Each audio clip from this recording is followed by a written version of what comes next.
আসসালামু আলাইকুম। খতনার আগে একজন অভিভাবকের কেমন প্রস্তুতি নেওয়া উচিত? এই বিষয় নিয়ে অনেকেই দুশ্চিন্তায় থাকেন বা কনফিউশনে ভোগেন। এই বিষয় নিয়ে আজকে আলোচনা করব।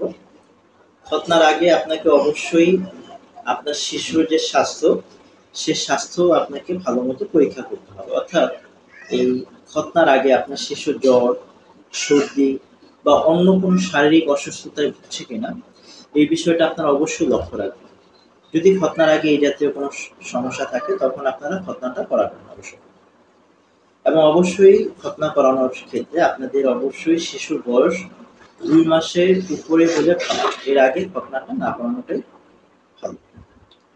এবং আরো একটা বিষয় সেটা হচ্ছে খতনা করানোর আগে আপনার শিশুর মেজর কোনো প্রবলেম যদি থেকে থাকে, যেমন হার্টের সমস্যা বা কিডনিতে সমস্যা বা থ্যালাসেমিয়া, এই জাতীয় কোনো অসুস্থতা যদি আপনার শিশুর থাকে সেক্ষেত্রে অবশ্যই একজন ডাক্তারের শরণাপন্ন হওয়া উচিত।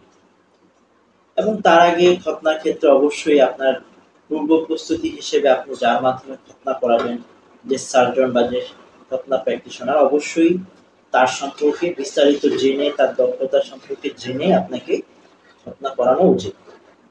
এই বিষয়গুলো আপনারা লক্ষ্য রাখবেন। এবং খতনা করানোর ক্ষেত্রে অবশ্যই একজন অভিভাবকের মানসিকভাবে প্রস্তুতি থাকতে হবে।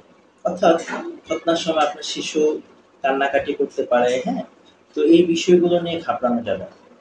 এবং একজন খতনা প্র্যাকটিশনার হিসেবে আমি অবশ্যই আপনাদেরকে সাজেস্ট দেব যে খতনা করানোর আগে আপনারা অবশ্যই দেখবেন যে আপনার শিশুকে আ জেনারেল অ্যানেসথেসিয়া নাকি লোকাল অ্যানেসথেসিয়া দিয়ে খতনা করাচ্ছেন। অবশ্যই খতনা করানোর ক্ষেত্রে শিশুকে অজ্ঞান করানোর পক্ষে আমি নই। অবশ্যই আ আ নরমাল যে লোকাল অ্যানেসথেসিয়া আছে, আপনারা খতনা করানোর ক্ষেত্রে যারা লোকাল অ্যানেসথেসিয়া দিয়ে যারা দক্ষতার সাথে খতনা করান, তাদের মাধ্যমে আপনারা খতনা করানোর চেষ্টা করবেন। এবং খতনা করানোর আগে আপনার শিশুকে কখনোই ভয় দেখাবেন না বা সে যেন ভয় পায় এরকম কোনো শব্দ তার সামনে উচ্চারণ করবেন না। তাকে সাহস জোগানোর চেষ্টা করবেন এবং নিজেরা মানসিকভাবে স্ট্রং থাকবেন। তাহলে ইনশাল্লাহ দেখবেন যে পুরো প্রসেসটা আপনাদের কাছে খুবই সহজ মনে হবে। আর এই যে খতনা প্র্যাকটিশনার হিসেবে আমরা বুঝি যে আসলে এখানে ঘাবড়ানোর কোনো কারণ নেই। অনেকেই ঘাবড়ে যান খতনার ক্ষেত্রে, অনেকেই ভয় পান। বিশেষ করে রিসেন্ট অনেকগুলো অ্যাক্সিডেন্টের কারণে।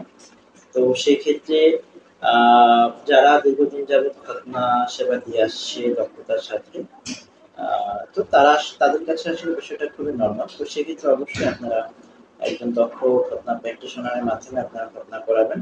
সেক্ষেত্রে আপনাদের ভয় পাওয়ার কোনো কারণ নেই। খতনা এটা আ ঝুঁকিপূর্ণ কিছু না। এটা খুবই নরমাল একটা কসমেটিক্স অপারেশন। তো ইনশাআল্লাহ যদি কারো আরো কোনো বিষয় জানার থাকে অবশ্যই আমাদের কমেন্ট বক্সে কমেন্ট করবেন। আমাদের চ্যানেলটি সাবস্ক্রাইব করে রাখবেন।